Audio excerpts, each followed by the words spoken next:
कौन थी आधुनिक भारत की पहली महिला जासूस? किसने देश के लिए अपने पति का कत्ल करने से भी गुरेज नहीं किया? कौन थी सुभाष चंद्र बोस की जान बचाने वाली बागपत की महान वीरांगना?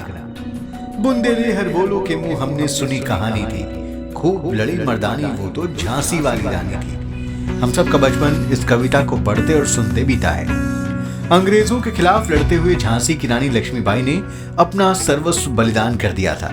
लेकिन आपको जानकर हैरानी होगी कि बागपत में भी एक लक्ष्मीबाई थी जिनके बारे में कम ही लोग जानते हैं। वीरांगना थी जिन्हें जब अपने पति और देश के बीच में से एक को चुनने का मौका आया तो उन्होंने देश को चुना और पति को चाकू मारकर चिर निद्रा में सुला दिया। जी एक बात बताइए, कहते हैं कि सुभाष चंद्र बोस ने ना नागिनी बोल दिया था, नागिनी का दर्जा दिया था। नागिनी क्यों दर्जा दिया गया था इन्हें? इसलिए दर्जा दिया गया था, इसने अपने पति को मार दिया था। इन्होंने अपने पति को मार दिया था। जी, पति को क्यों मार दिया था? पति को इसलिए कि नेताजी को मारने के लिए एक बुजुर्ग का वो भेष भूषण करके आया था, तो उसने वो पहचान लिया था। इनका पति इनका पति तो उसने पहचान लिया था। उसने चेतावनी दी लेकिन वो नहीं माना। उसने बोला कि मैं सुभाष जी नेताजी को जरूर मारूंगा। तो उसने कहा कि मुझे ऐसा पति नहीं चाहिए, तो उसके गोली मार दी थी। मतलब नेताजी की जान बचाने के लिए, जिससे आजादी की लड़ाई जी जी जारी जी रहे। जी। क्या नाम था इनके पति का, थोड़ा याद हो आपको? जी, इनके पति का नाम श्रीकांत। गुमनाम नायकों में शामिल इस वीरांगना को आधुनिक भारत की पहली महिला जासूस भी माना जाता है। वीडियो में बागपत की इस वीरांगना से जुड़े जो किस्से आपको बताने जा रहे हैं वो आपको आश्चर्य में डाल देंगे। इस वीडियो को आप अंत तक जरूर देखिएगा। अब आपको 122 साल पहले लिए चलते हैं। 5 मार्च 1902 को यूपी के वर्तमान बागपत जिले के खेखड़ा गांव में एक बच्ची का जन्म हुआ। ये बच्ची जब छोटी थी तभी उसके माता पिता का देहांत हो गया। तब वहां के प्रसिद्ध उद्योगपति सेठ छज्जूमल ने उन्हें और उनके इकलौते भाई को गोद ले लिया। उनके धर्मपिता ने ही उनका नाम नीरा आर्य रखा। जब उनके पिता कोलकाता गए तो नीरा भी उनके साथ कोलकाता चली गई। कोलकाता में ही नीरा ने अपनी शिक्षा पूरी की। कोलकाता में शिक्षा लेने के दौरान ही उन्हें अपने देश के प्रति गहरा लगाव पैदा हुआ और उन्होंने क्रांतिकारी गतिविधियों में भाग लेना शुरू कर दिया। उनके पिता अंग्रेजों से काफी प्रभावित थे, इसलिए उन्होंने अपनी बेटी की शादी ब्रिटिश सरकार में काम करने वाले अफसर श्रीकांत जयरंजन दास से करा दी। श्रीकांत जयरंजन ब्रिटिश भारत में CID इंस्पेक्टर थे। पति पत्नी दोनों ही वफादार थे। जहां नीरा देश को आजाद कराना चाहती थी, वहीं दूसरी तरफ उनके पति अंग्रेज सरकार के प्रति पूरी तरह समर्पित थे।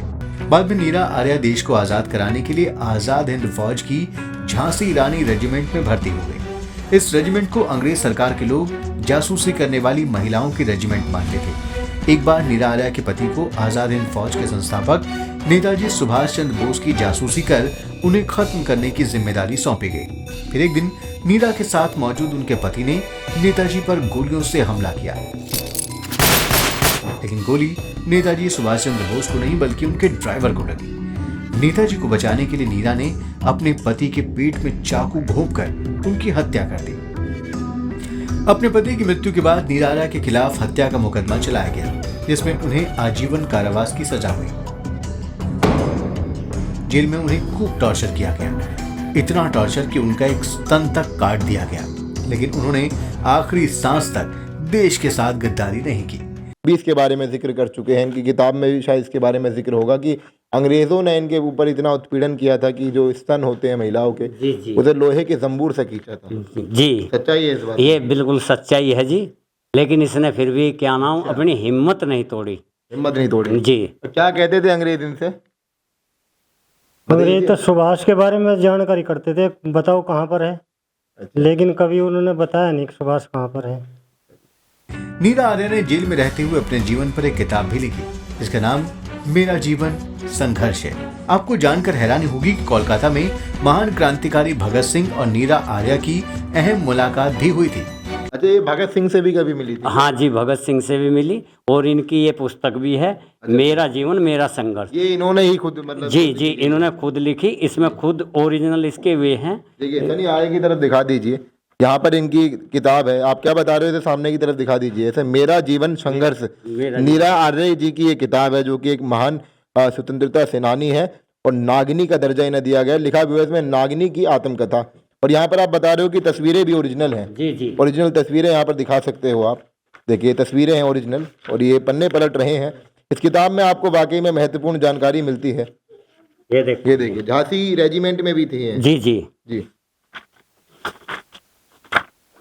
ये सुभाष चंद्र बोस की देखो मतलब जी। असली तस्वीरें हैं। बिल्कुल ओरिजिनल तस्वीर है जी, बिल्कुल ओरिजिनल है जी, बिल्कुल। इनकी काफ़ी उसमें भी है, पुस्तकालय में रखी इनकी, लाइब्रेरी में है। जी जी जी जी जो इनके बारे में देखो जी, ये सारे के नाम इनके ओरिजिनल उस दौरान के ओरिजिनल वो हैं।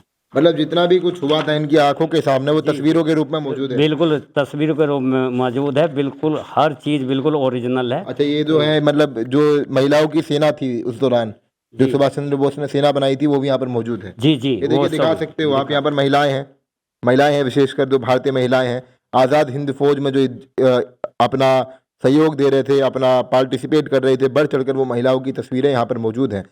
आज हर देशवासी को ये जानकर दुख होगा कि देश के लिए अपना सब कुछ न्यौछावर करने को तैयार बागपत की इस वीरांगना की स्थिति जेल से बाहर आने के बाद बेहद दयनीय हो गई थी। देश को आज़ादी दिलाने में योगदान करने वाली इस वीरांगना को देश की तरफ से कुछ भी नहीं मिला।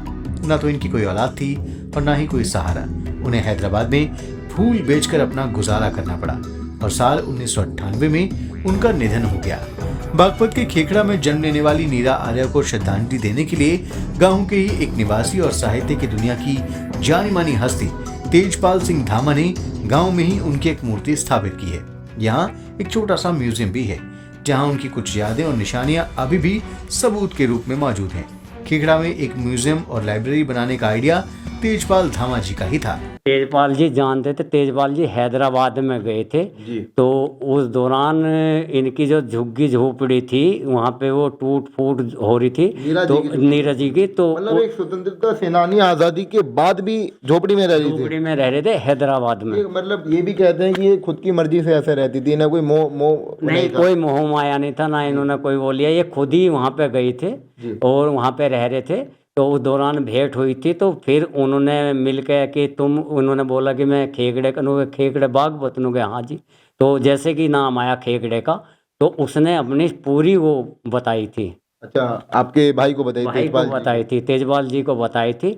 और ये फिर क्या नाम जो जैसे बातचीत चलती रही तो बाद में ये फोटो वगैरह जो कुछ उनके वो थे तो ये उनको दिए गए थे। उनको दिए गए? हाँ, तो उन्होंने सारी जो विरासत थी, जो सबूत थे, सब तेजपाल जी को दिए। जी तेजपाल जी को दिए गए थे। अच्छा, तो उन्हीं के पास में उनकी पत्नी भी मिली इनसे। अच्छा। हाँ, उनके भाई की पत्नी जी, हमारे भाई की पत्नी भी मिली है उनसे, नीरा जी से। नीरा की, क्योंकि वो भी हैदराबाद की है। आपकी जो भाभी जी जो हमारी भाभी है मधु धामा। और इसके अलावा ये तस्वीरें मैं देख पा रहा हूँ सर, ये तस्वीरें कहाँ की हैं, इसके बारे में बताइए। ये इसके ओरिजिनल वो जो है ये फौज की हैं, जब उस दौरान फौज में वो करते थे। ये नेताजी ने जो अपने वो चलाए थे, और ये आज़ाद हिंद का, हाँ जी, ये पैसा है। और ये उस दौरान गांधी जी भी हैं। अच्छा, गांधी जी भी थे जी, और क्या नाम, ये सारे ओरिजिनल, बिल्कुल ओरिजिनल तस्वीर जो नीरा जी ने खुद दी थी। ये उस दौरान की तस्वीर बिल्कुल नीरा जी ने खुद दे रखी है। और इसमें देखिए नेताजी किस तरीके से मुस्कुरा रहे हैं, आपने तस्वीर दिखाई देखो जी, नेताजी ये किताब तस्वीर में भी मौजूद, बिल्कुल मौजूद है। और देखो जी, ये देखो, ये बिल्कुल क्या नाम अपने उसमें ट्रेनिंग चल रही है। ये सारे क्या नाम बिल्कुल ओरिजिनल है, इसमें कोई भी ऐसा वो नहीं है कि फर्जी हो। जी जी जी, ये सब बिल्कुल ओरिजिनल है उस दौरान के। अच्छा अच्छा। और यहाँ पर भी हम देख सकते हैं कि ये आपके परिवार को सम्मानित किया गया है। जी, ये हमारे भाई हैं तेजपाल सिंह धामा जी, जो सम्मान किए गए हैं। साहित्यकार भी हैं जी, ये लाल कृष्ण अडवाणी जी ने कर रखे हैं, ये करीबन साहित्यकार है। ये देखो जी, क्या नाम, सिंगापुर में नेताजी जी बिल्कुल जो ओरिजिनल तस्वीरें। मतलब आज भी जो लोग सवाल उठाते हैं नेताजी के चरित्र पर और नेताजी के बारे में कोई उल जुलूल बात करता है, तो उनके मुंह पर ये एक तगड़ा तमाचा है कि नेताजी की खुशी देखिए। जिस समय भारत का झंडा लहराया था तो नेताजी की छाती इतनी चौड़ी हो गई थी कि वो अपनी मुस्कुराहट को रोक नहीं पाए, और जब लड़ भी रहे थे तो उस दौरान भी मुस्कुरा रहे थे। ये उनकी बड़ी ताकत थी। जी, हमेशा मतलब खुश रहते थे बिल्कुल। हाँ जी, ये बिल्कुल ये ओरिजिनल है। नेताजी देखो, हर उसमें मुस्कुराहट उनकी अलग ही है। कितने दुख की बात है कि जिस महिला ने अपना पूरा जीवन और अपना सारा सुख देश के लिए बलिदान कर दिया, उसे आजादी मिलने के बाद भी नजरअंदाज किया गया। केटी विंग बागपत की वीरांगना नीरा आर्या को देश के प्रति उनके महान योगदान के लिए तहे दिल से सलामी देता है। दोस्तों, आपको ये वीडियो कैसा लगा कमेंट बॉक्स में जरूर लिखें। वीडियो को लाइक और शेयर करें, चैनल को सब्सक्राइब करें और अपनी खास पेशकश नो योर बागपत के अगले वीडियो में आपको बागपत से जुड़ी कुछ और जानकारी जरूर मिलेगी।